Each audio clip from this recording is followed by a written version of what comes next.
After making yesterday's video, I have another off-season plan for the Arizona Cardinals, something a complete different direction. There's going to be a splash move. You guys are going to see that in just 1 second. Let me know how you guys are feeling about the one from yesterday. If you haven't tuned into it, go ahead and do that right now. Come back to this one, and then let me know how you think about this one as well. Which one would you rather have? And I'm a big back, by the way, so just ignore that. I mean, to be fair, reduce calories, and then I can't really explain these ones. We're gonna move them. Got those out of the way. Let's continue with the video. I think a lot of you guys are going to like the vision that I'm laying down for 2.0 off-season 2025, man. Let's roll this thing out. The people I'm letting walk, once again, is every single person that I let walk yesterday. Nothing changes here. It's gonna be Will Hernandez, right guard. I explained exactly why I'm going to let him walk. We're going to be able to bring in somebody better, I hope. If not, then Will Hernandez will be back. That is someone that I would love to have back on the team, but if we can upgrade, we need to upgrade. The interior offensive line is a struggle. Greg Dortch did not produce. If we could bring him back on a 1 year, like $1.5, $2 million contract, sure, by any means, go ahead and knock that out. But I'm fine letting him walk. Dennis Gardick, Victor Dimukeje, let him walk as well. LJ Collier, fine with that. Zay Jones, same as well. If he's not back, I wouldn't be surprised. But if you want to sign him to a 1 year minimum contract,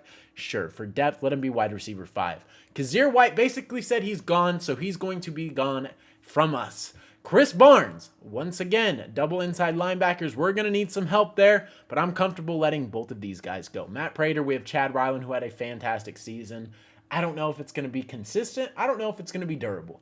But letting Matt Prater go is definitely the right move. Then Zach Pascals, Jesse Luketa, and Roy Lopez all going.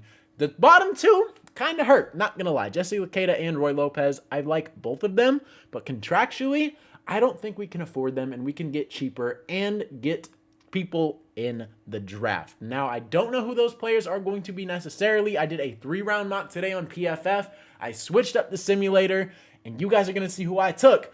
But these are all the people I'm letting walk. Every single person I let walk yesterday is gone once again. Get out of the door! Let me know how you guys are feeling about that, but let's go ahead and dive into the big blockbuster move. I think a lot of you guys are going to like this, and if it's possible, we need to do it. I'm not 100% sure on draft capital, but this is something that I cooked up. The Raiders receiving a Cardinals 2025 first-round draft pick this year at 16 and our third-round pick in 2026. I think that's good compensation for Max Crosby, who does not seem happy right now with the Las Vegas Raiders. He tweeted something. If you guys didn't see it, I'll have a video coming out a little bit later after this one, but the Cardinals would be getting Max Crosby, a legit edge presence, and this is somebody that I have been communicating back and forth with everybody about on Bleacher Report, where I stream, by the way. If you guys want to go ahead and check me out at MythicAZ, you can do that. But I made a video and a stream basically talking about how Max Crosby would be fantastic for us. If we can land him, he would be a perfect edge for us. This is a guy I would rather have over Micah Parsons because he can defend the run and he can get to the quarterback. The best edge rusher behind TJ Watt in my eyes. If we can bring him in, it might cost a little more than this, but this is my staple point, and this is my starting price, and this is what I'm going to push through for today, and he will be an Arizona Cardinal.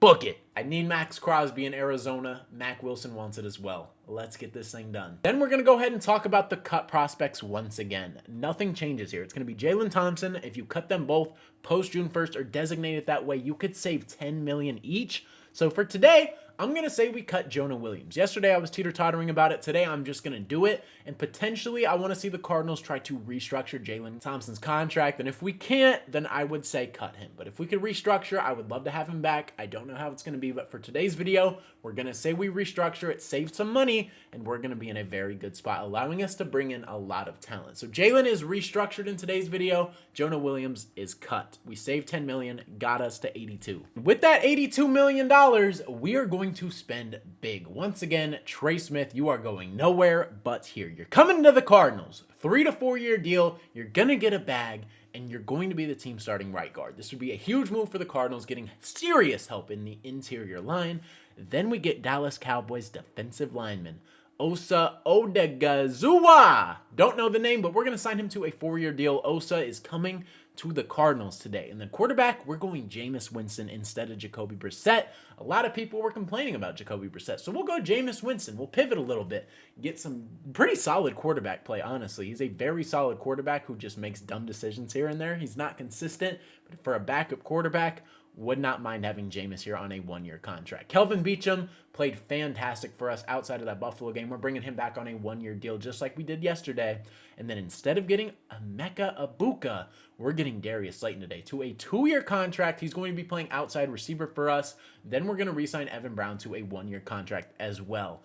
And that is our signings. This gives us a lot of stability. A lot of things that we need have been addressed. We got an edge, got a defensive lineman, an interior lineman, both of them actually, and another wide receiver.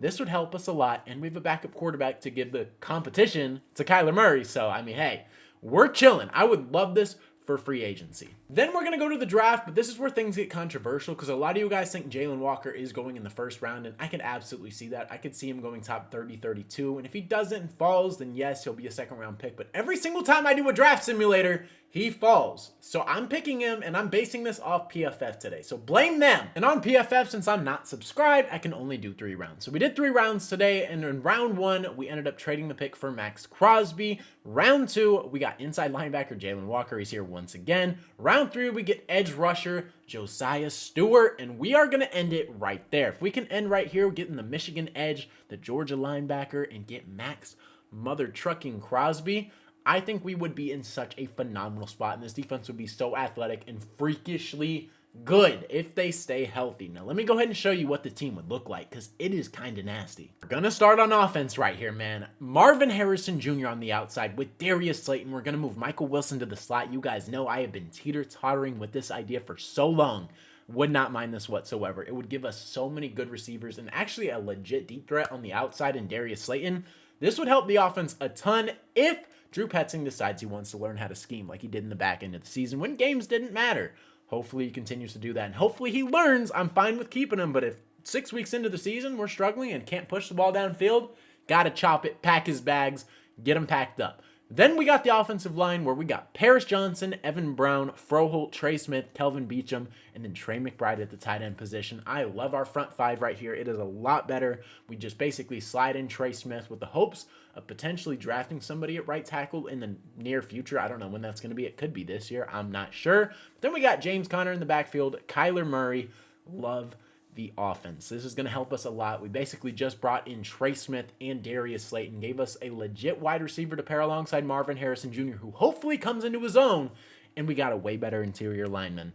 I think this is fantastic. You guys let me know how you're feeling about the offense. Let's flip it to the D. Pause. Here it is, man. Not much changed from yesterday. Honestly, we basically just swapped out a couple things, but the outside corner, I don't love it being Sean Murphy-Bunting, but the fact he's still here, I think he is going to get the edge. This is just a prediction I'm making. It could be Starling Thomas. I would prefer that, but it's probably going to be Sean Murphy-Bunting. So I'm putting him here once again. In the slot corner position, we got Garrett Williams, who was ranked a top 6 corner. Shout out to him. He's fantastic. Love his game. Then we got Max Melton as well, who I think is going to take a step up as well. Then we got Budda Baker or potentially Jalen Thompson and Dadrian in the free safety spot. It just depends if Jalen wants to restructure. If he does, I'm fine with him being back. Let DTD sit behind him for another season.